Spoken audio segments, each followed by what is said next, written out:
aqui é o Arthur, esse é o primeiro vídeo do canal e dessa vez eu vou gravar Super Hero Chicken, um jogo do Roblox. Eu tô com o cabelo super saiyajin, não sei porquê, o último Goku deve ter deixado aqui pra mim, depois eu adorei.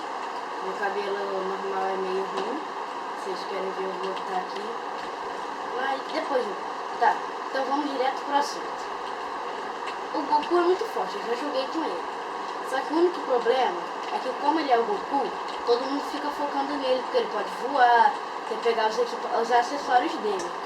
Então, hoje, em vez de eu começar tipo já pegando parede tudo quanto é parede, eu vou primeiro botar as máquinas, né, que vai te dar mais dinheiro, pra conseguir as paredes, e vou tentar conseguir o máximo de poderes possível, né, que são mais ou menos uns 5, 6, ó, e a velocidade dele é muito boa.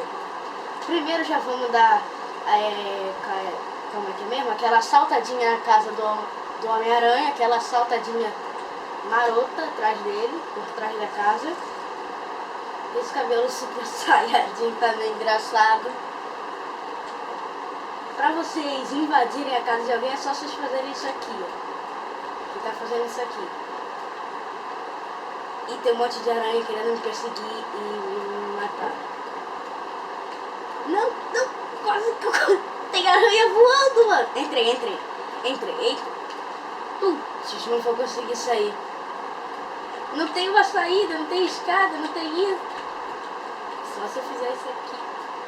Peraí, deixa eu botar primeiro. Ai, eu fiz muita coisa errada. Ai.